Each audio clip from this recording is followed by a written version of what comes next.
24 Angler. Yes, baby! 13 Angeltage. Alter, hab ich eben geschwitzt. 4 Gruppen. Guckt euch das an! 3 Zielfische.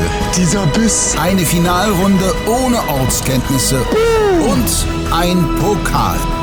Der YPC Bank 2023 wird präsentiert von Shimano, Closer to Nature, Closer to People, Hearty Rice, Feel the Difference und LMAB, Every Great Story Starts with a Cast.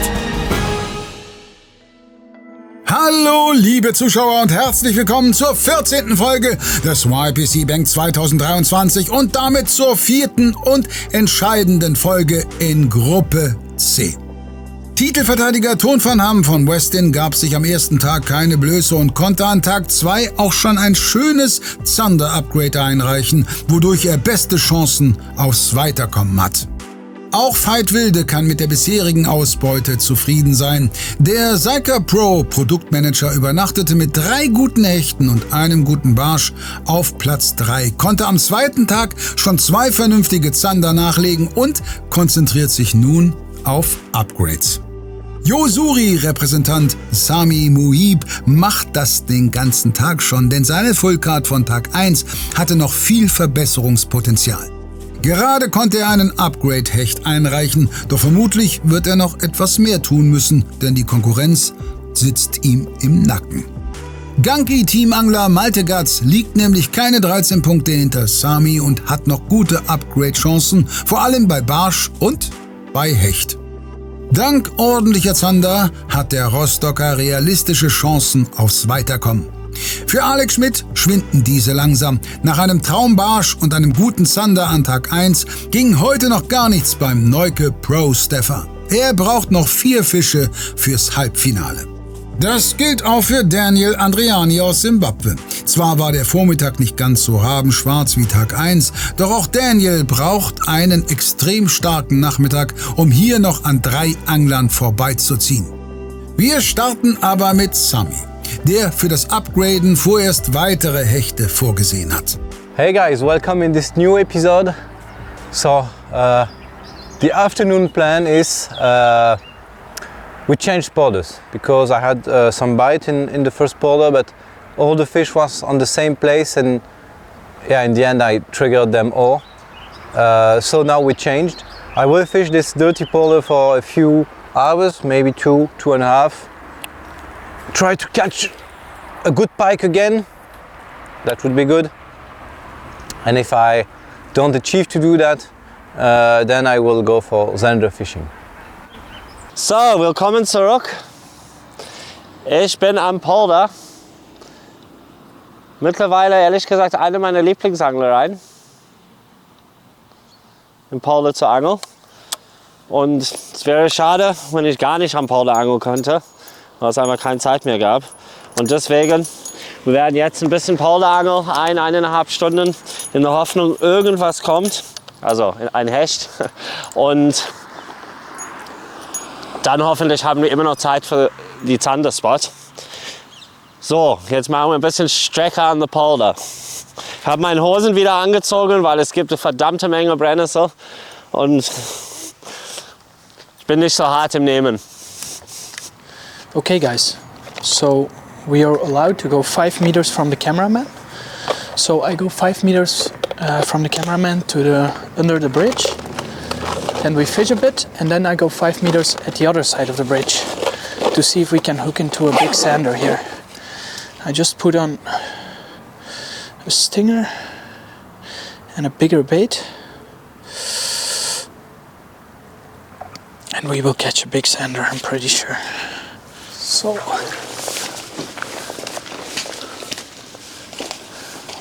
3, 5. This is okay, yeah? 5 meters away. Let's catch a big one here.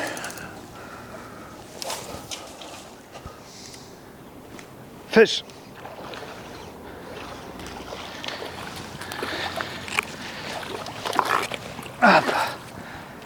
Ja, der nächste Fisch, wieder ein kleiner Barsch. sicherlich maßig, aber auch einfach zu klein. Der wird, glaube ich, nicht in die Wertung eingehen. Gefangen habe ich den auf so einen ganz kleinen Gunky Wiz, so einen ganz kleinen V-Tail. Der ist nur 5 cm lang, wirklich so ein richtiges Brutfischimitat, wovon hier ganz viel rumschwimmt. Ja, wir legen ihn mal kurz auf die nasse Scale. 24 cm oder 23,5. Wenn ich richtig mitgerechnet habe, dann ist das definitiv keine Verbesserung des Boards. Deshalb schnell zurück mit dem Kleinen und auf zum nächsten Wurf. Ködereimer richten und hoffentlich kommt hier irgendwo noch ein 30er oder vielleicht auch ein bisschen größer. Wir bleiben dran. Wie angekündigt, jetzt gehe ich erstmal ein bisschen auf Zander, Barsch. Im Endeffekt angel ich 10 cm Gummiköder mit leichten Köpfen, 5 Gramm, 7 Gramm, so den Kram. Sehr trübes Wasser und ich habe hier halt diverse Bauwerke, Strukturen. Hier ist überall ein bisschen Schatten. Und letzten Tage war es so, dass die Zander hier direkt an der Spundwand standen. Vor allem jetzt, wo ich hier noch ein bisschen Sonne habe, ein bisschen Schatten. Die Sonne kommt von da oben. Das heißt, hier vorne habe ich ein bisschen Schatten vor. Das hat sehr gut funktioniert.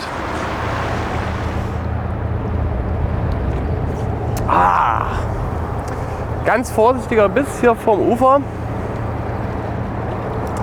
Hier an dem Spot ist das Problem, man kann die Fische nicht so leicht lokalisieren. Wir haben hier ufernah Bisse bekommen, wir haben hier auch manchmal direkt hinter dem Brückenpfeiler Bisse bekommen. Das war jetzt auf jeden Fall einer, sieht man eindeutig. Aber ich würde sagen, auch das ist nur ein kleinerer Zander gewesen, war kein großer. Dazu hatte der Biss einfach nicht die Intensität dafür, dass er hier so ufernah gekommen ist. Aber hier sind auch bessere Zander unterwegs an dem Spot. Allerdings, das war jetzt der erste Biss. Mal sehen, ob es noch weitere gibt.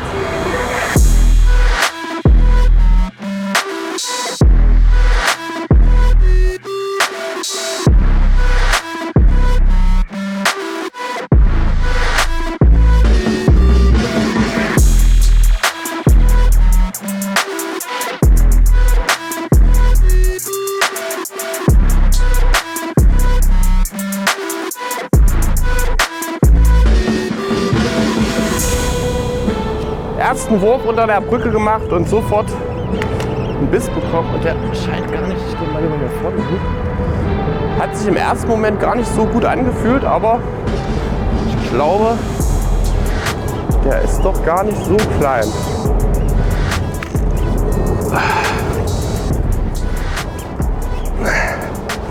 Oh, schön. Oh. Erst drin, Gott sei Dank. Schön, Verbesserung. Sowas wollte ich. Geil, sehr gut. So, Fortuna Shad, diesmal Bloody Belly. Und der schöne Zetti hier. Auch kein Gigant, aber über 55,5, also somit ein 56er. Supi, das ist gut. Und der darf auch wieder schwimmen natürlich. Upgrade für Veit. Ein weiterer Schritt Richtung Halbfinale. Der Zanderliebhaber nimmt sich Zeit für einen Tipp. Der Zander hatte jetzt eben gleich beim ersten Wurf hier direkt unter der Brücke, also im Brückenschatten drunter gebissen. Und wir haben hier sehr starke Strömung an der Stelle. Ich angle also auch mit einem 20 Gramm Kopf. Und wenn ihr an so einem Spot angelt, wo ihr also direkt in den Strom reinwerft, dann mein Tipp, platziert euren Köder beim Wurf immer so ein bisschen stromaufwärts, weil dann wird er allmählich von der Strömung rumgetragen und ihr habt einen relativ guten Kontakt zum Köder. Und außerdem, wenn ihr ihn jetzt hier stromabwärts platzieren würdet, wird er erstens ganz schnell von der Strömung hier zur Seite gedrückt und man hat auch sehr lange Absinkphasen, beziehungsweise man müsste viel schwerer angeln, was dem Zander nachher das Einsaugen des Köders dann erschwert.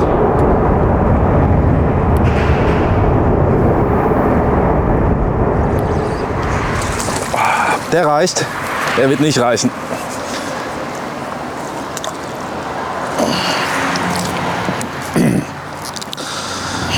Kleiner Zander, aber den brauchen wir wirklich nicht messen.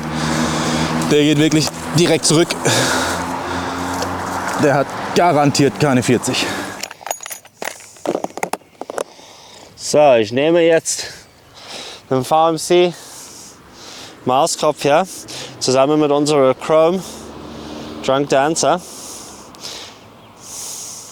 Neue Spezialfarbe im Chrome. Und schauen wir mal, ob der, ich glaube, das ist ganz gut. Der läuft nicht so tief.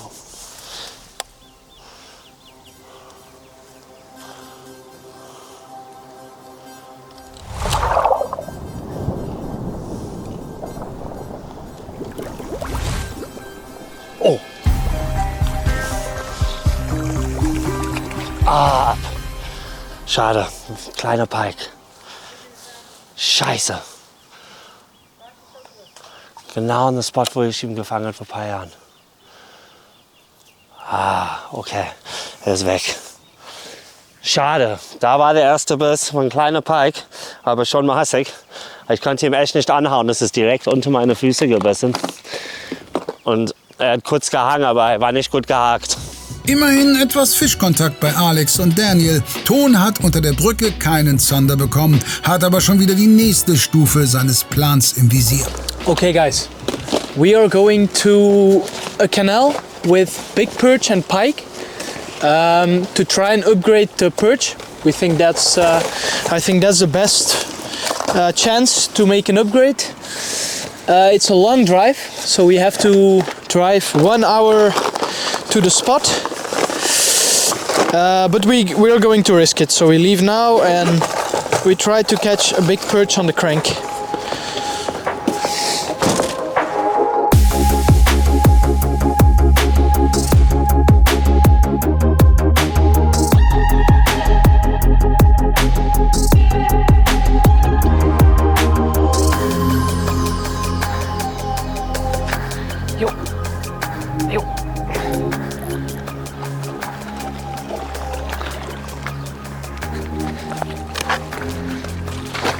Yes! Das ist er, auf den wir gewartet haben. Das ist er. Yes! Der sollte die 30 haben. Schöner Fisch. Und jetzt gucken wir mal, was der Bursche hat. 31,5 überschritten, 32. Ja, zurück mit dem kleinen oder auch guten Fisch, 32er. Weiter geht's. Jetzt habe ich auch wieder ein bisschen Vertrauen, ein bisschen größere Köder ranzumachen. Nach dem guten Fisch. Weiter geht's. Ich probiere es weiter. Ich werde jetzt mal was ganz Spezielles versuchen. Unseren Moskito. Das ist ein Pintail. Der ist jetzt verhältnismäßig klein. Ich denke für die Barschangelei super. Den haben wir von wirklich so klein 90 mm bis 180. Also auch was für die pelagischen Angler, für die Zanderangler. Definitiv interessant. Und den werde ich jetzt mal an der Brücke so ein bisschen springen lassen. Weil ich glaube, da steht sogar noch ein größerer Barsch. Bleibt dran. Gutes Upgrade für Malte. Der 27er fliegt raus. Der Rostocker verbessert sich um 10 Punkte und liegt jetzt nur noch hauchdünn hinter Sami. Entwickelt sich hier ein Zweikampf um Platz 3? Alex ist zumindest momentan keine Gefahr für die beiden. Ja, bisher hat es leider alles nicht so geklappt, wie ich mir das gedacht habe. Das ist echt ein bisschen schade, aber es haben sich auch hier jetzt die Bedingungen tatsächlich wieder ein bisschen geändert. Ich habe hier deutlich mehr Strömung drauf als die letzten Tage. Das Gute oder Schlechte, das weiß ich nicht, aber die Fische werden sich irgendwo anders hin verzogen haben. Und genau hier hatten wir schöne Barsche, das ging auch alles ganz schnell und jetzt ist gar nichts passiert. Aber ich habe noch ein paar Spots, die gucken wir uns noch an, gucken, vielleicht hat sich ja irgendwo nicht so stark verändert oder bin mir sicher, da kommt irgendwo noch was.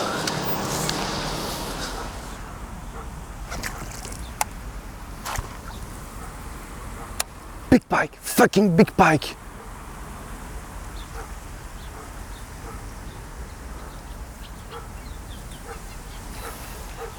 I want to cry. That was a good pike. He took it completely, but the bait is still brand new. Like there is No bite, he just take it and let it go. I will test some different baits now because the pike I missed, he didn't felt the hook, so I believe I can still catch it. maybe on the multi-vibe. Anyway, I test the multi-vibe on this spot and then we change polder. Ich habe ja gesagt, dass es hier an der Stelle auch zumindest theoretisch möglich ist, Topwater-Punkte zu holen. Allerdings, ich habe ja hier mehrmals trainiert und teilweise haben die Rapsen hier richtig aktiv geraubt auch. Heute allerdings scheint da wenig Aktivität vorhanden zu sein. Ich habe nur einmal jetzt einen Raum gesehen, aber für den guten Willen, die 10 Minuten nehme ich mir jetzt einfach mal, dass ich das doch mal probiere, weil manchmal hat man auch diese Situation, dass Rapfen nicht rauben, aber dann trotzdem auf so einen Topwater-Köder reagieren. Da das Wasser sehr trüb ist und man hier jetzt ja auch nicht so diesen vollen Sonnenschein drauf hat, habe ich mich als Köder für einen Popper entschieden. Das ist der Big Splash, ist noch ein Prototyp von Seika Pro, wird irgendwann im Laufe des Jahres kommen, auch noch eine kleinere Version davon. Ich denke, dass so ein Popper einfach durch diese Aussparung hier vorne in so einer Situation jetzt sehr viel Aufmerksamkeit erzeugt, weil er eben so richtig schön spritzt und ploppt und deswegen von den Rapfen dann auch am ehesten wahrgenommen wird. Also ist jetzt aus meiner Sicht von Rapfenangeln ein bisschen Ahnung habe ich da auch davon, ist es eigentlich so, dass gerade bei trübem Wasser ein Popper oft effektiver ist als ein Stickbait. Aber ob das hier jetzt reicht, also es scheinen einfach nicht viele Rapfen da zu sein, aber ich probiere es trotzdem.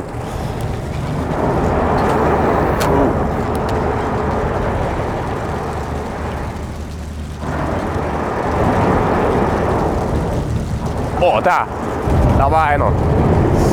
Der hat jetzt nicht meinen Köder attackiert, aber er war kurz dahinter. Also sie sind auf jeden Fall da.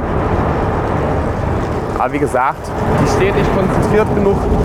Und ich glaube, es sind auch nicht so viele. Sie scheinen auch nicht so voll in Beißlaune zu sein, dass die Wahrscheinlichkeit hier wirklich hoch steht, einzufangen.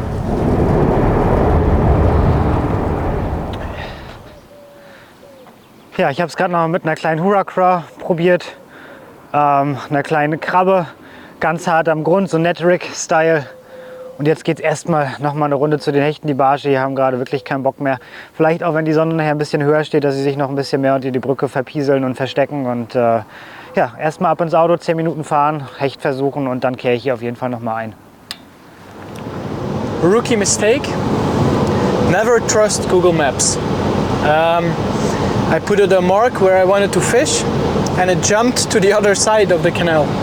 So we drove 1 hour from the Zander spot to this place to arrive and see, wow, we are on the wrong side of the canal.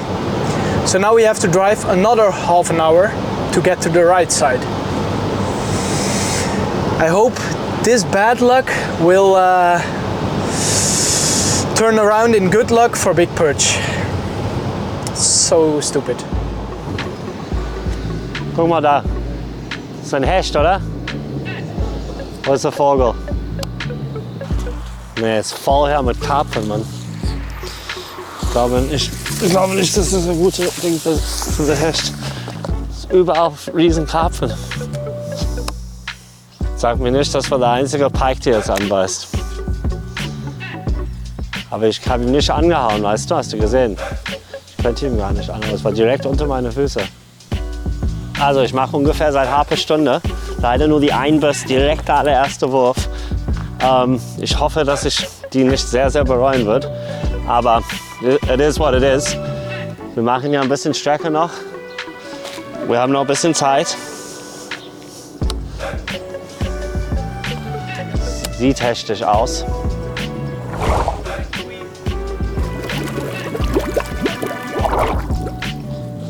Fisch.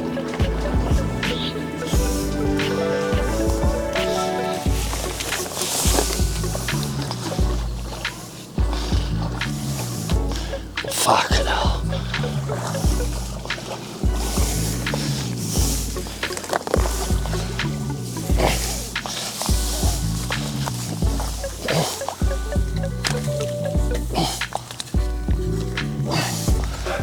Yes!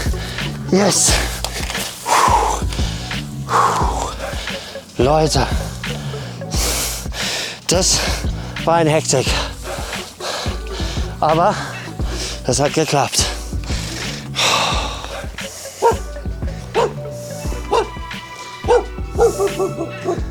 $67? So, schöne 67er Pike. Richtig nice. Da bin ich echt froh. 67er Pike. Es war echt nicht so einfach. Also man muss sagen, da war extrem viel Gestrüpp und alles da. Und es sah so aus, dass eine juicy Stelle hier, muss man sagen, da gibt es ganz viel Schilf und so. Aber klar, wenn der Fisch dann angeht, Dann fängt man an, einen Plan zu überlegen, wie man ihn überhaupt landet. Da war auch ein riesen Stock hier vorne, aber irgendwie, Gott sei Dank, ist es diesmal gut gegangen. Kann ich immer schief gehen. Kann schon, aber schön, dass es diesmal nicht schief gegangen ist. Riesen Erleichterung, Mann. Riesen Erleichterung. Das könnt ihr mir glauben. Der Drunk Dancer in Chrom bringt Daniel seinen dritten Wertungsfisch. Am Hechtplatz angekommen, setzt Malte auf ein weniger auffälliges Dekor, aber ebenfalls auf einen sehr spannenden Ködertypen. Zurück zum Hecht. Ich setze wieder auf den Grouper, ne, den neuen Ganki-Köder, den neuen Hechtköder. Das ist ein relativ stark beangelter Polder, aber mit Potenzial für einen richtig großen Fisch. Hier wurden auf jeden Fall schon Meterhechte gefangen und deshalb einfach ein Köder, den die Fische definitiv noch nie gesehen haben hier. Klappe zu und auf zum Hecht. Ja, nächster Spot. Es geht jetzt noch eine ganze Zeit so weiter. Wir hüpfen hier von Spot zu Spot. Jetzt die exakt gleiche Brücke, die sieht genauso aus, genauso gebaut. Ufer links und rechts ist ein bisschen anders, was ganz cool ist, weil jetzt kann ich hier auf dieser Seite angeln von der Brücke und bin hier nämlich im Strömungsschatten, der geht davor. Die Strömung geht hier ein bisschen dran lang. Strömungsschatten, Schatten und Hänger. Super.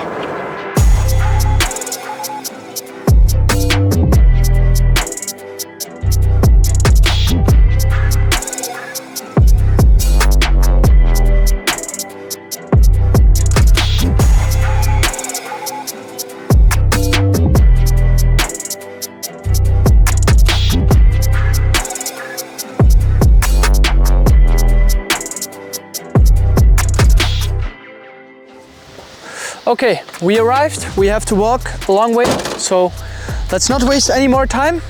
Let's catch a big perch.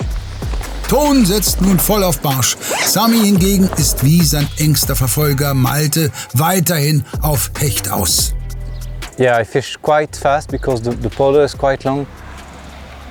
I just hope to find a fish who's willing to bite, willing to move.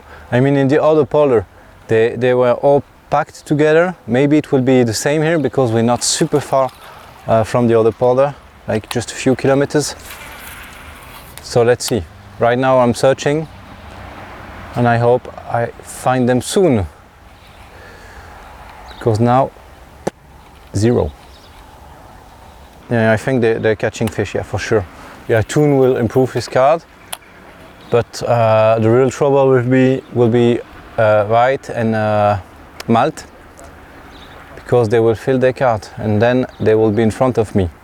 I don't think the 14 points that I just won with the only pike of the day will be enough. I need another strong fish.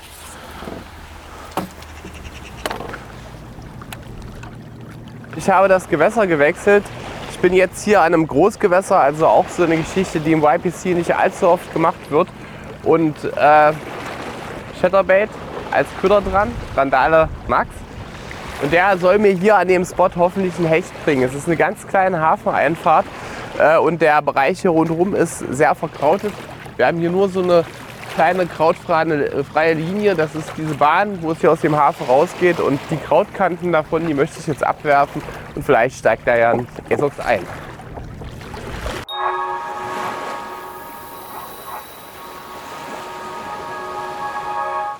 Wir feiern LMAB Week und hauen 3 richtig fette Preise raus. Unser Produktmanager Enrico Di Ventura nimmt einen von euch mit zur Zanderjagd, Turnierprofi Johannes Gasser lädt zum Großhechtangeln ein und beim belgischen YouTuber Sami Muib gibt es ein erstklassiges Guiding auf richtig dicke Barsche abzustauben. Abgerundet werden diese 3 unvergesslichen Angeltage mit je einem perfekt abgestimmten Zielfischpaket inklusive Route, Ködern und Zubehör im Wert von je über 500 €. Einfach vom 26.10. bis 3.11. Produkte von LMAB shoppen und mit je 50 € Warenwert landet automatisch ein Los von dir im Lostopf. Ganz egal, ob du bewährte Klassiker oder brandheiße Neuheiten einkaufst. Online bei Hecht & Barsch.de bestellen oder im lokalen Fachhandel zuschlagen. In letzterem Fall schick uns bitte deinen Kaufbeleg via E-Mail.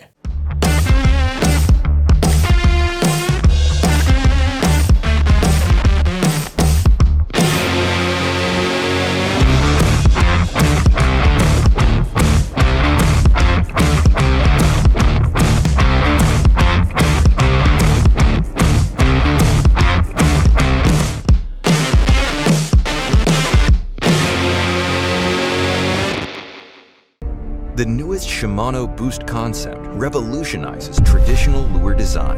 Arma Boost delivers a unique and innovative lure joint system. The difference is clear.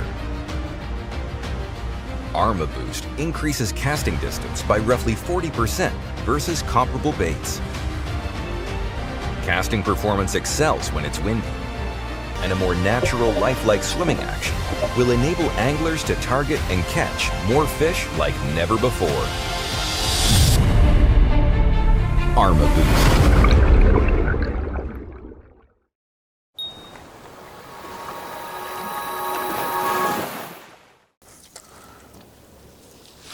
I saw something on the surface. Oh! You saw? That looked like an asp. It started chasing because of the sound of the topwater. Oh! Okay, first action. That's good. And we already saw some asps. I feel confident now. Ja, ich gehe jetzt hier hin und fische einfach diese Strukturen hier möglichst schnell ab. Möglichst schnell, einmal dran lang, vielleicht zweimal. In der Regel, wenn da was drunter steht, was Bock hat, das nimmt das dann sofort. Wenn sie keinen Bock haben, dann nehmen sie die auch nach 5 Würfen meistens nicht. Und jetzt komme ich hier schön drunter. Und wenn das nichts bringt, dann geht es auch direkt gleich wieder schnell weiter, weil es mittlerweile echt so ist, dass die Zeit ein bisschen drängt. Und bisher einfach noch nichts gekommen ist hier. So auf dieser eine kleine Zander, aber das reicht halt lange nicht, lange nicht. Ich fische hier unsere Rotfader 20 bis 80 Gramm. Der war eigentlich entwickelt zum Pelagic Fischen, aber der bietet sich hervorragend an zum Polderangel oder zum Jerken, also auf Hecht mit mittelleichter Köder und mittelschwer, wie man es sieht. Genau, ist extrem leicht und macht echt Bock, damit zu angeln. Immerhin habe ich auch ein paar Bisse zum Spüren bekommen. Also Bisse kamen immer da, wo es richtig viel Schilf gab, wo es schwierig ist zum Angeln.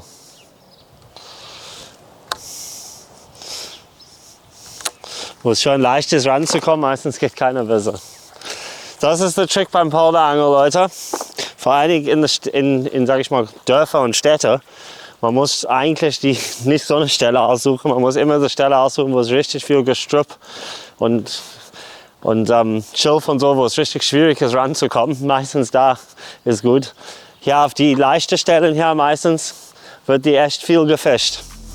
Wenn Daniels Theorie stimmt, sollte bei Sammy etwas beißen, denn sein nächster Polder sieht nicht allzu einladend aus. We're on our way to the Zander spot, but we stop on this like small hole because I know there is one pike hanging around here. So yeah, yep.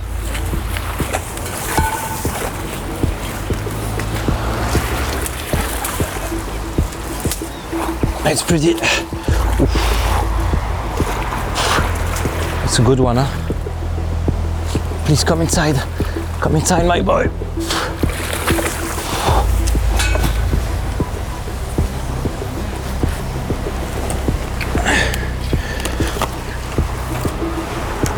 Job done. One hole, one pike. It's not a big one, but it's a long one. Let's see. Oh man. Oh. Yeah, I have the half. Yeah, I have it. So 85, 85. 85 for this skinny pike. I will do my best to release it properly.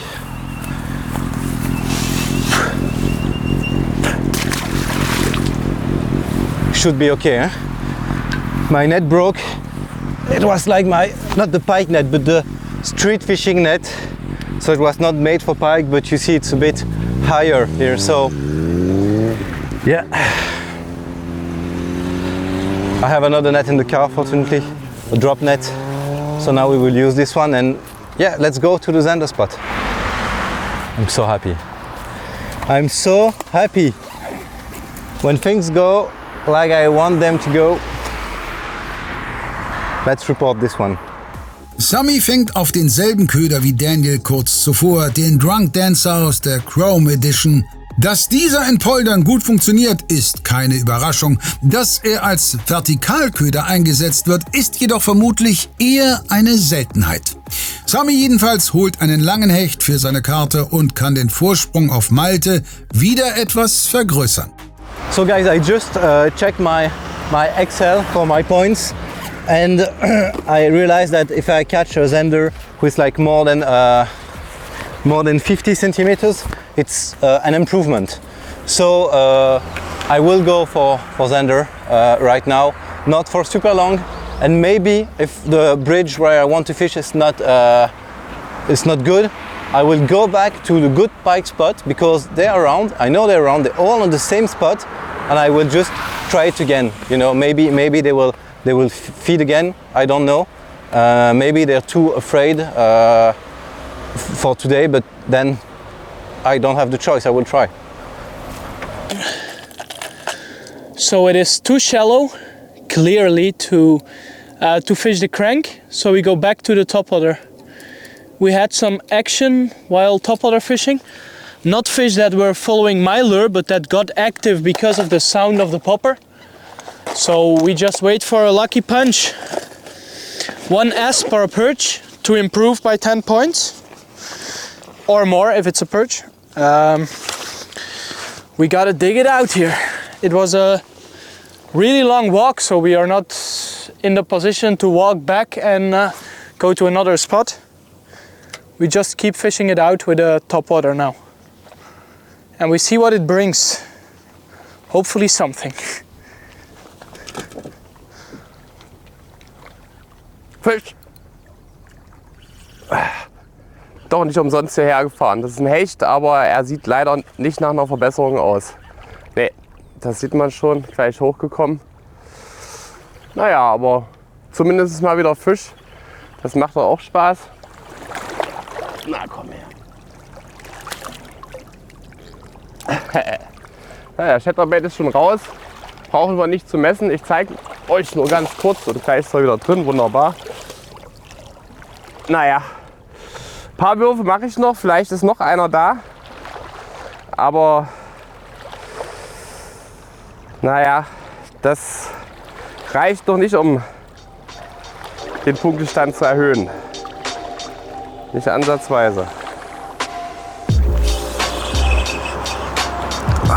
Dann nur ein kleiner Zetti.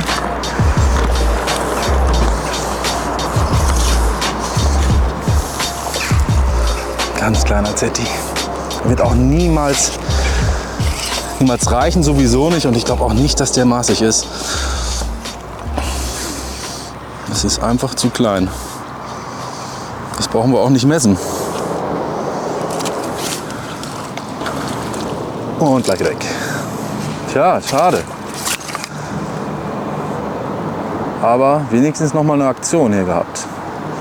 Der kam jetzt hier auf den 4-Inch Wobbleshed, 5 Gramm LMAB Tungsten Head. Müsste nur größer sein. Okay. Gut. Also Plan ist halb aufgegangen. Halbwegs. Die Idee war ehrlich gesagt 2, 3 Hechte zu fangen. Ja, 2 hat man verloren, eine gefangen. Deswegen sind wir jetzt nur auf 3 Fische insgesamt. Hätte man die Barsch heute Morgen gefangen und die 2 Hechte, hätte man schon jetzt 6. Aber that's the name of the game. Vielleicht hätte ich am Montag 1, 2 Fische fangen müssen. Wäre auch hilfreich gewesen. Jetzt würden wir zum nächsten Spot. Ich meine, wir haben jetzt der Poland eine gute 1,5 Stunden gefischt. Ja, ziemlich genau 1,5 Stunden. Und jetzt muss ich zum nächsten Spot. Ich würde gerne auch versuchen, eine Zander zu fangen, dass wir vielleicht schaffen, alle 3 Fischarten hinzukriegen. Schauen wir mal. Daniel beendet das Hechtangeln zumindest mit einem Teilerfolg. Malte kehrt ohne Hecht vom Polder zurück. Vielleicht erkennt ihr es, ich bin zurück am Barschplatz Hechtangeln. Ich weiß es nicht, ich glaube, es ist einfach zu warm oder die Plätze sind alle die Tage hart beackert worden. Ich bin jetzt nochmal zum Barschplatz zurück Habe mir jetzt den Nitro Booster aus dem Auto mitgenommen, so eine kleine Auswahl. Werde jetzt definitiv auch ein bisschen schmieren auf den Ködern und hoffen, dass die Barge das nochmal so richtig in Laune bringt und vielleicht kriege ich was abgegradet.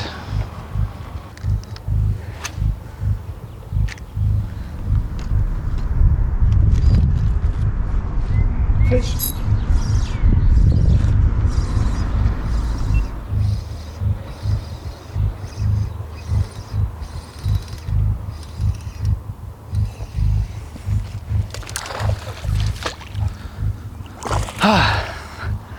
Nicht der erhoffte Barsch, so ein Mist auch.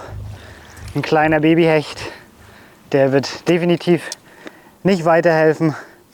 Hat sich den G-Bump 65 aber trotzdem schmecken lassen. Ja, wirklich ein kleiner Fisch, aber Action und ja, zurück mit dem.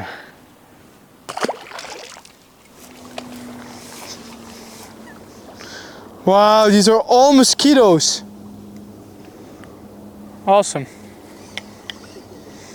Oh, bite! Oh, I had a bite. Fuck! Scheiße! Oh, that was a nice strike. Let's walk a bit back. We fish another stretch. This is nothing.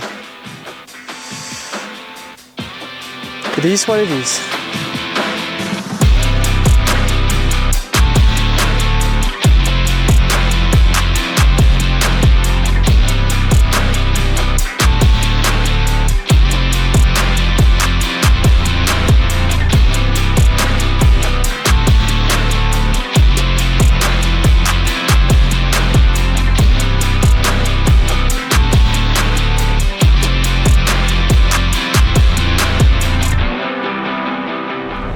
Okay guys, under this bridge I will fish bleak shad, 9 cm, to try to catch a nice zander.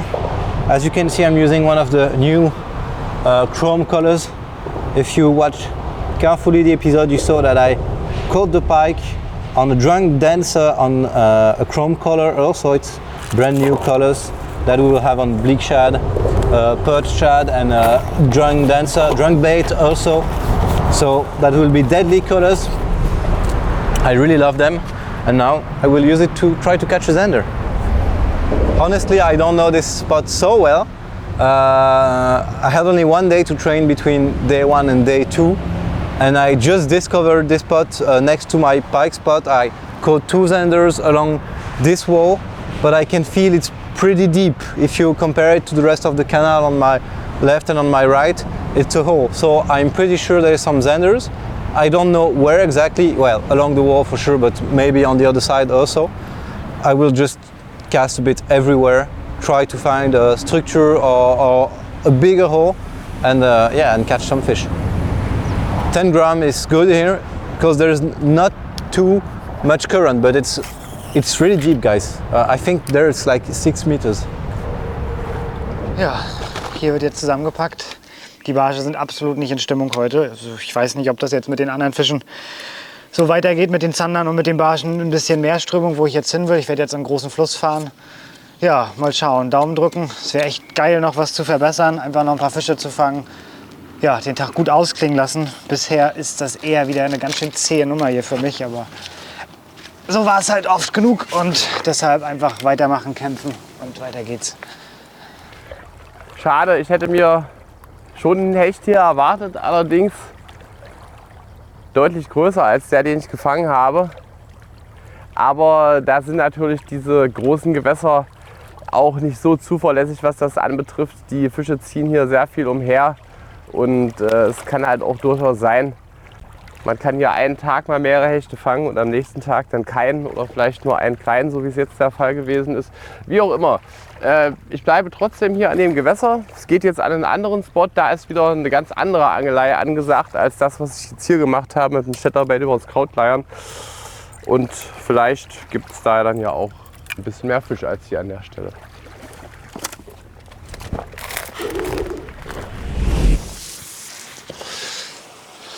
Jetzt bin ich auf einer Zanderstelle, wo es natürlich auch Hechte geben kann. Gestern kam zum Beispiel ein Hecht, aber auch Zander. Ja, und wir werden mal sehen, ob ich einen zweiten Spot noch probieren kann oder nicht. Ich hoffe ehrlich gesagt, es klappt direkt einfach an den Spot. Ich angel direkt, weil ich habe jetzt... Oh, Fisch!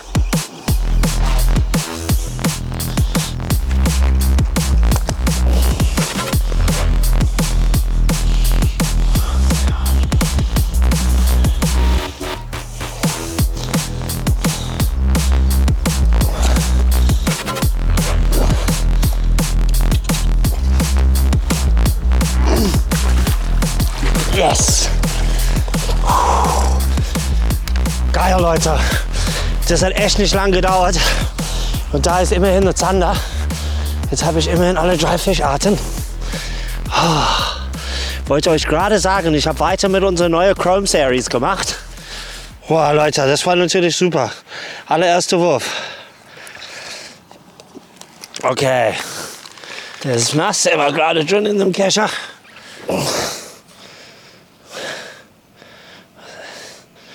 63, richtig schön, 63er Zeti, Fisch Nummer 4. Ich tue ihn zurück. Ui. Aua, kleiner Pieks, das Geschenk. Yes, schön. Okay Leute, wir müssen hoffen, vor allen Dingen ich muss hoffen, dass es noch 2 Beauties da steht. Aber das war natürlich ein idealer Start zu dem Spot. Erster Wurf. Umso mehr schade jetzt tatsächlich, dass ich bei meinen Hechten da 2 Hechte verloren hat. Und heute Morgen ein großer Barsch. Weil jetzt habe ich die 3 Fischarten immerhin. Aber jetzt nicht genug Fisch. Daniels 4. Fisch des Tages. Bereits mit dem Hecht war er an Alex vorbeigeklettert und auch wenn es bis Platz 3 noch weit ist, Tag 2 ist schon jetzt um Längen besser gelaufen als der desaströse erste Tag. Kriegt Ton noch seinen großen Barsch? Oh! Fuck! Oh! Scheiße. Oh, again! Fuck! This is perch.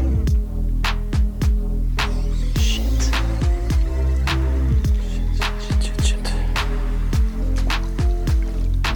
Look! I take a lighter head, but let me show you. That was a nice strike. These sure are perch. And it's a group. Second strike here. And it was there somewhere.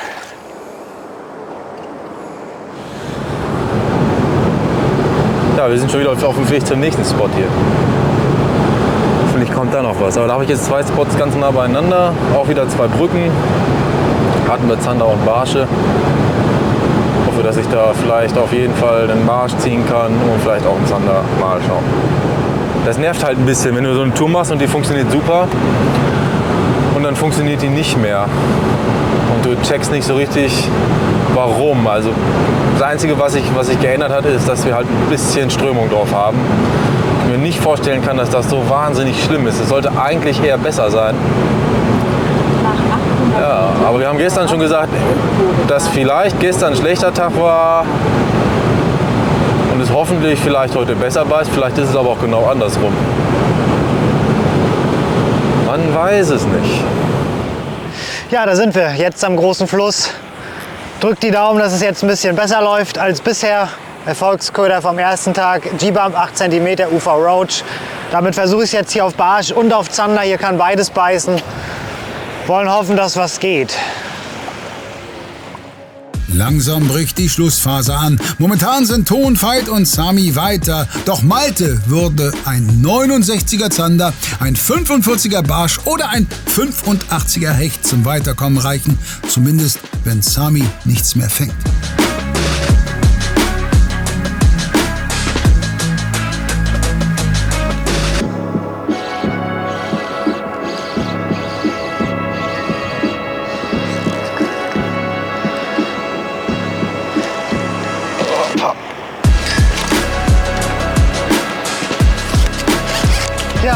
ein kleiner Zander. Klein, aber mein, immerhin wieder ein Fisch. Ich denke nicht, dass der uns weiterhilft, aber wir legen ihn trotzdem mal rauf. Köder, G-Bump, Ufer Roach. Nö, ist zu klein. Gut, weiter auf zum Auto.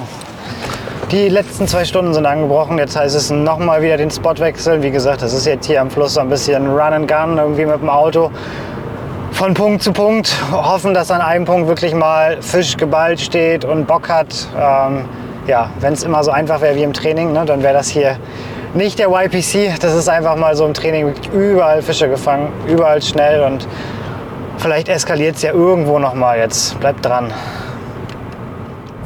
So now, guys, I feel quite confident. Maybe I shouldn't be, I don't know. But with the 2 upgrades, with the pikes, yeah, I take it easy. I try to catch a zander, but I'm not stressing so much anymore. Ich muss ehrlich zugeben, dass ich mit meiner Platzwahl hier schon am Hadern bin. Ich hatte jetzt einen Biss bekommen, das war ein Barsch, ganz weit draußen, hat nicht gehangen. Ja, das ist halt die Frage, kommt jetzt hier ein größerer Schwarm mal reingezogen, hat man dann mehrere Bisse, sodass man auch mal einen haken und landen kann? Ich weiß es nicht. Wasser ist sehr, sehr klar. Aber mir läuft natürlich auch die Zeit so ein bisschen davon, jetzt noch einen Spotwechsel zu machen. Wenn, dann müsste man ihn tatsächlich jetzt machen, um da überhaupt dann noch realistisch ein bisschen Angelzeit zu haben.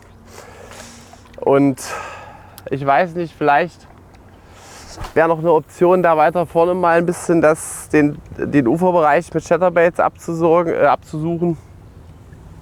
Ich glaube aber, dass ich hier so zumindest in diesem Bereich doch bleiben werde bis zum Schluss, weil ich einfach dann lieber einen Köder im Wasser haben möchte, als dass ich jetzt irgendwo im Auto sitze und womöglich noch einen Stau oder man hat einen LKW vor sich oder einen Trecker. Ihr wisst ja, wie das alles ist. Gerade wenn es schnell gehen muss, dann geht es oftmals nicht schnell. Falls ihr doch nicht wisst, was Feind meint, Alex weiß es auf jeden Fall. Der Mann hat heute wirklich kein Glück. Nee, wir sind auf dem Weg zum nächsten Spot und ich habe noch 9 Minuten zu fahren und das wird sich jetzt wahrscheinlich noch mal um ein paar Minuten verzögern, weil hier gerade eine riesige Zugbrücke hochgeht. Ah, das kann man richtig gebrauchen, ey. Aber machst du nix. Ich hätte schon 5, 6 Stellen auf dem Abschnitt hier, aber ehrlich gesagt, jetzt rumzufahren lohnt sich nicht mehr. Und deswegen muss ich jetzt den Spot ausfischen und hoffen, dass 2 Fische noch vorbeikommen. Ja, nächster Platz, neues Glück. Ein Platz, der sehr, sehr viele Zander gebracht hat im Training. Vielleicht ist es der letzte Platz, wenn die Fische hier richtig am Platz sind. Ich hoffe das. So now, guys, I fished the spot with quite some lures, and I will try the new tube, TPU tube, so floating materials again. But why do I use it? Because as you can see, the weight is inside the tube. So for a spot like this with a lot of fishermen, fish can get used to the sound of the jig heads. And with the jig head inside, there's no sound when the tube touches the bottom. And the lure doesn't make a strong action also, only small vibrations.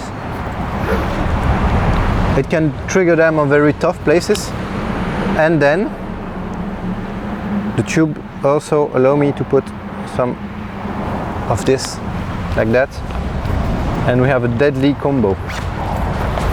Let's try it. That will be tough for you to follow me, eh?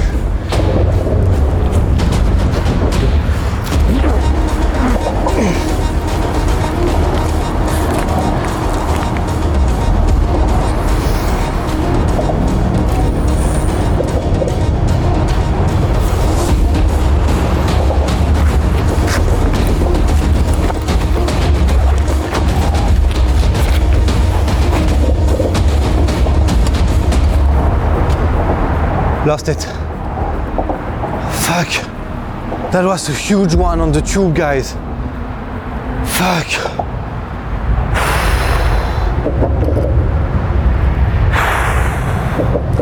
Big, big, big zander. I just realized that I was fishing without titanium for maximum of discretion because the spot is very under pressure. So yeah. Ganz bitter für Sami und natürlich auch für den mutmaßlich großen Zander. Upgrade futsch, Zeitstrafe in der Schlussphase, wenn sich das nicht mal rächt. Alex ist endlich an seinem letzten Spot angelangt. Nach einer kurzen Autofahrt sind wir jetzt wieder am nächsten Spot. Langsam echt hier ein bisschen am Rotieren, ne? Ist tatsächlich gar nicht so leicht. Man denkt das immer, ist aber echt nicht so leicht, sich nicht aus der Ruhe bringen zu lassen. Jetzt hier nochmal eigentlich einen ziemlich coolen Spot. Schön flache Brücke, richtig dunkel. Und hier ist ziemlich viel Strömung drauf. Ganz andere Wasserfarbe. Es ist auch tatsächlich ein komplett anderes Gewässersystem als eben. Weil das hat irgendwie nicht so funktioniert, wie ich mir das vorgestellt habe. Deswegen probiere ich jetzt nochmal was ganz anderes. Oder was heißt was ganz anderes? Einfach ein anderes Gewässer. Die Situation ist sehr ähnlich, weil wir haben ja immer noch die gleichen Bedingungen. Super viel Sonne, die steht komplett oben, keine Wolke am Himmel. Wird auch echt immer heißer. Ja, und jetzt gehe ich mal hier unter diese Brücke drunter. Ist echt viel Strömung drauf.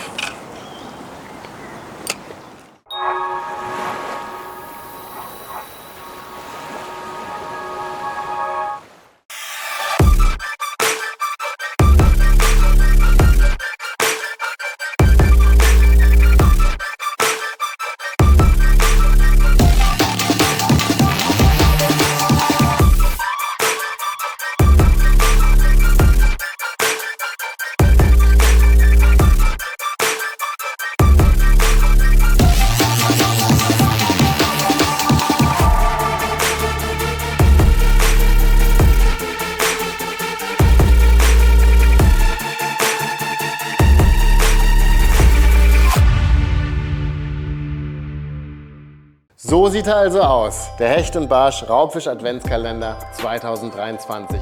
Das perfekte Produkt, das perfekte Geschenk für alle Raubfischfreaks. Denn die Ködervielfalt zum Hecht, Barsch und Zanderangeln ist einfach großartig. Für alle Sparfüchse, denn für nur 99,95 € bekommt man hier einen Warenwert von über 200 €. Für alle Sammler und Liebhaber, denn alle enthaltenen Produkte wurden exklusiv nur für diesen Kalender produziert. Und natürlich für alle Glücksspielfreunde, denn jeden Tag wartet ein goldenes Ticket.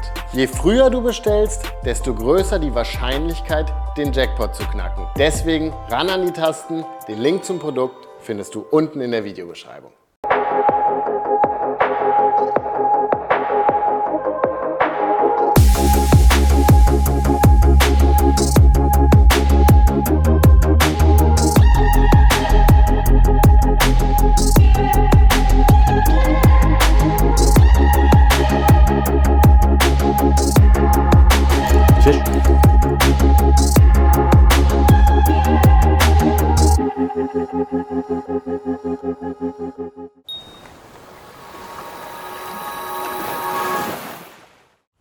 Das ist eben immer so beim YPC. Es steht und fällt damit, dass deine Spots dann auch im Wettkampf funktionieren. Ich glaube, jeder, der im YPC teilnimmt, auch Leute, die dann vielleicht mit ganz wenig Fischen irgendwie auch in der ersten Runde ausgeschieden sind, also die haben wahrscheinlich ein sehr gutes Training gefischt und haben da auch geile Fische gefangen, aber das bedeutet eben dann doch letzten Endes immer nicht, dass diese Stellen dann im Wettkampf tatsächlich auch genauso performen. Und der Spot tut es hier bis jetzt leider auch nicht. Also mich trifft das auch. Und wenn dann halt kein größerer Fisch mehr kommt, dann sieht es schlecht aus fürs Weiterkommen. Aber einfach dranbleiben. Jeder Wurf kann den Fisch ins Leben bringen.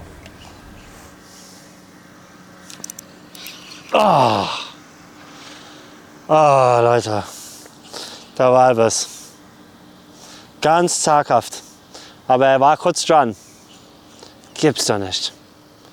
Der wollte nicht hängen bleiben. Schade, Mann. Verdammt. Das war wieder eine vernünftige Zeit. Direkt in der Bremse ein bisschen. Zu viele Fischer nicht verwertet. Ja, dann steigen wir noch mal ins Auto und fahren noch mal ein paar Meter. Irgendwo müssen doch Fische sein. Während Malte noch mal ein paar Meter fährt, versucht Sami, seinen Kanal kurz vor Einsetzen seiner Strafzeit noch mal etwas großflächiger abzufischen. Here I have some shadows, but look on the other side. There is like big boats, so it must be really deep there. I will make a few casts with a good vibe and see if I can manage to cast to the other side, and then we will make the way back with a soft lure, try to catch a zander, and I guess after that, that will be the end of the competition for me. Or maybe my 2 pikes were enough. We will see.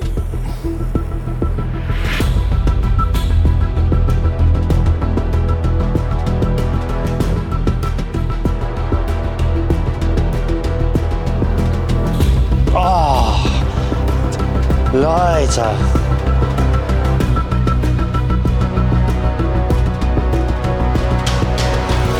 Jump.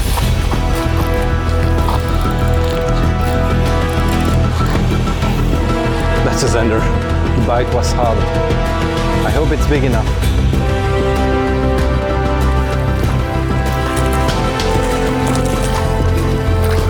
Don't think it will be big enough.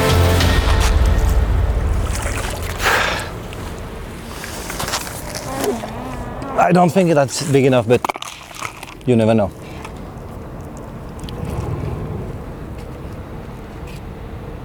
No, 39. Hop. Go back, my friend.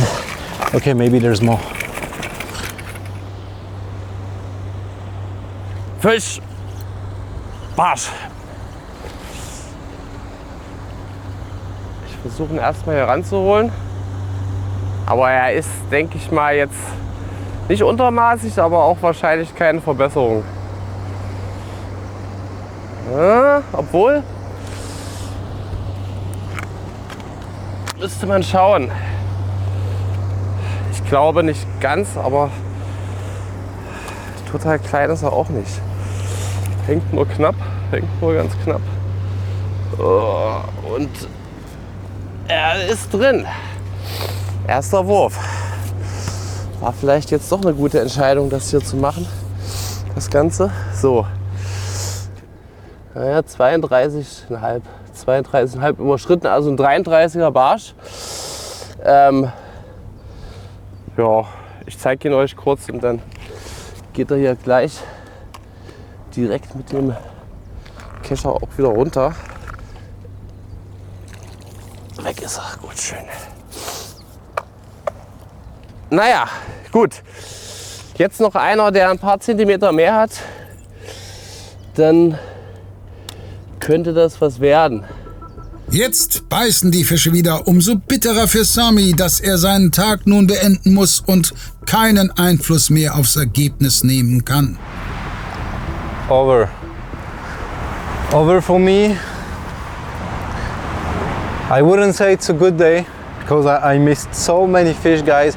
I missed in total 4 pikes, and I think that was 1 big zander or another pike, but the bite was really strong. I think that was a really big zander, above 70, 75.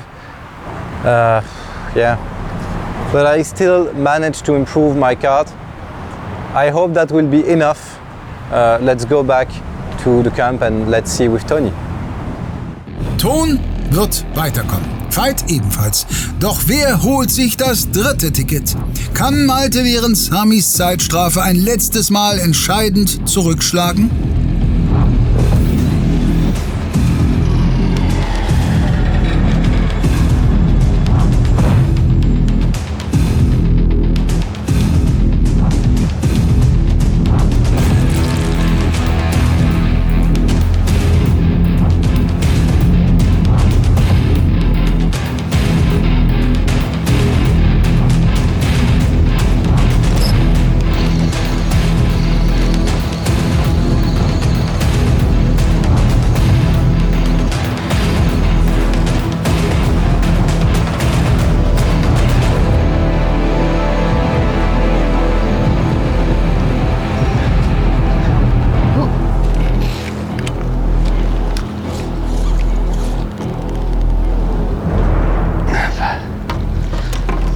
Ja, klein, aber mein.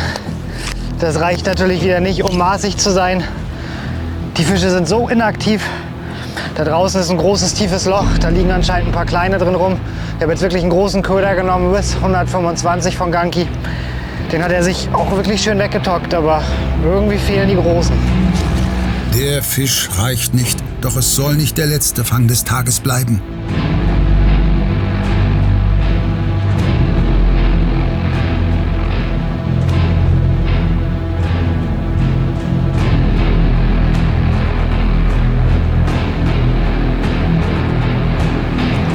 That's a big perch. Please stay on. Please stay on. Whoa, it's a big one. Whoa, it's a big one. Please stay on. Yes! Wow! Yes! Oh, we had to work. Never been more happy with a perch of 38. Woo! Oh, let's measure him. 40. Yes! Oh, it's such a struggle here. Yes! Finally have it. We had to work for it. We walked this far. Yes! Der Titelverteidiger setzt seiner Topleistung das i-Tüpfelchen auf. Ein letztes sattes Upgrade. Ton zieht als Gruppenerster souverän ins Halbfinale ein. Veit folgt ihm wie erwartet. Das Duell zwischen Sami und Malte, in dem beide Angler über beide Tage wirklich viele Fische in den Kescher befördern konnten, geht aufgrund der besseren Hechte und der Topwater-Punkte gut für den Belgier aus. Sami holt sich das 3. Ticket. Daniel kann nach dem Albtraumtag 1 immerhin etwas Schadensbegrenzung betreiben. Alle 3 Fischarten gefangen und bei besserer Bissausbeute hätte er vielleicht sogar noch ins Rennen um Platz 3 eingreifen können. Alex' Turnierdebüt begann großartig, doch der 2. Tag lief dann leider komplett anders als geplant. Wir hören mal rein, wie die Angler ihre Performance einschätzen und sind gespannt auf die Reaktionen, wenn sie die Ergebnisse hören. To be honest, it was a very tough day. But with a very nice reward in the end. After losing 3 fish in a row, finally one that stayed on, a perch of 40. So in the end, for the scorecard, we did a good job today, but the fishing was very tough. I am very excited to see how the others did on a day like this. So, liebe Zuschauer, mein vermutlich letzter Wurf jetzt im YPC. In der ersten Runde, möglicherweise auch der letzte Wurf in diesem Jahr für mich in dem Wettbewerb, weil ich natürlich nicht weiß, ob die Fische, die ich gefangen habe, zum Weiterkommen reichen. Fullcard habe ich geschafft, aber es war natürlich auch kein richtig großer Räuber irgendwie so dabei. Ich muss darauf hoffen, dass die anderen keine zu großen Fische gefangen haben und alles andere erfahren wir dann bei der Siegerehrung der Gruppe. Ja, also für dieses Jahr bin ich jetzt raus. YPC Boot kommt noch und YPC Bass später im Jahr. Darauf freue ich mich jetzt natürlich und hoffe, dass es besser verläuft, mein Turnier. Habe wieder viel gelernt, muss ich sagen, viele neue Spots kennengelernt über die Tage, wo ich rumgefahren bin hier in Holland. Und fühle mich noch besser gewappnet für nächstes Jahr. Irgendwann wird es auch klappen mit dem richtig guten Fängen. Aber nicht dieses Mal. Und deswegen, ich verabschiede mich.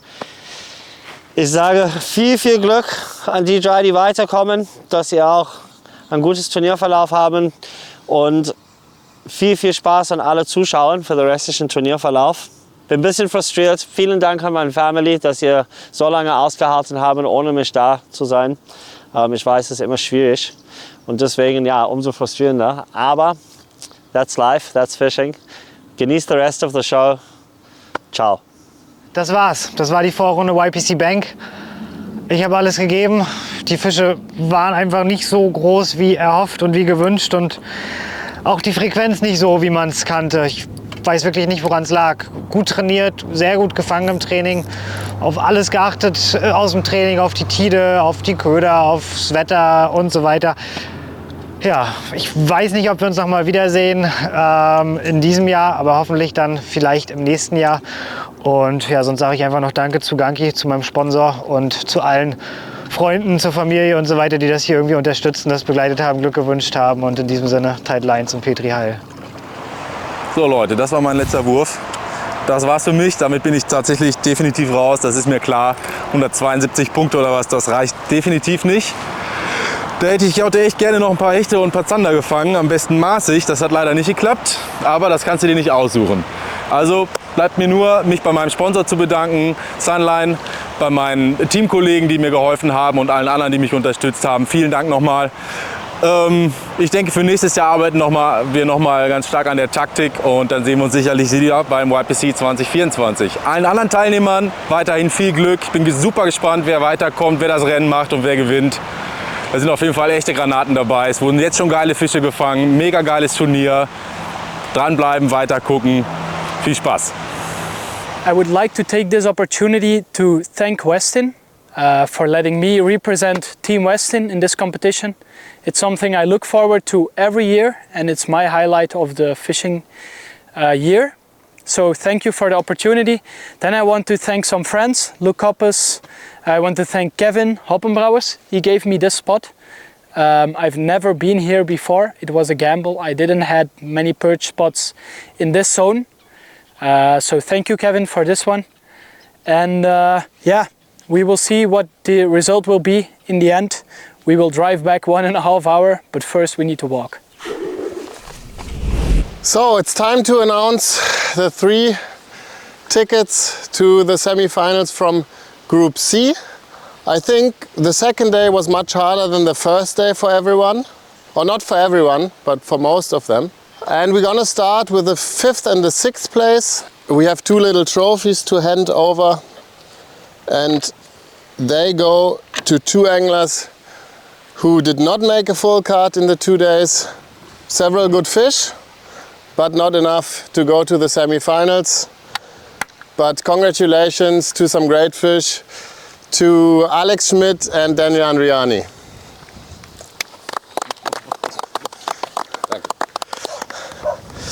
We will continue with the first place of this group. Yeah, I will make it short. The defending champion is still in the race and it's going to be tough to beat him. Congratulations to an incredible performance, Toon van Ham.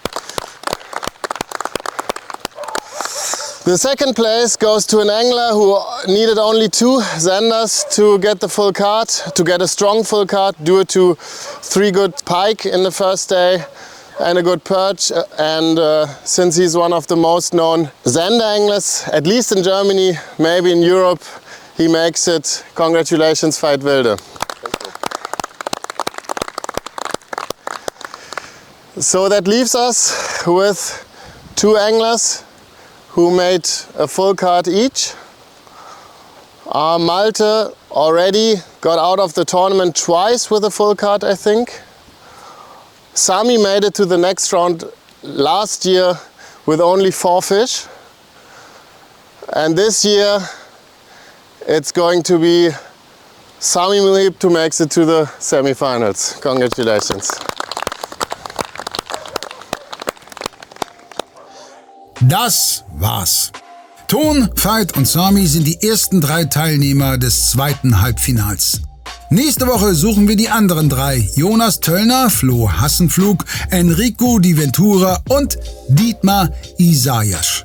Haben alle gute Fangkarten an Tag 1 abgeliefert. Frédéric Julien und Alex Drappas haben Nachholbedarf. Wer den besten Start an Tag 2 erwischt, erfahrt ihr bereits am Donnerstag ab 20 Uhr. Bis dahin freuen wir uns über Likes und Kommentare sowie Support in Form von neuen Abonnenten auf luredrop.de, Online-Shopping-Touren in unserer YPC-Kategorie und LMAB-Käufen im Fachhandel. Ciao. Hey Leute, wenn ihr Bock habt auf weitere YPC-Content, wir haben gerade unsere allererste YPC UK rausgebracht auf unserem Kanal in the UK, Pike and Perch. Falls ihr Bock habt, der Link ist unten in der Videobeschreibung. Klickt es mal an, zieh es mal rein.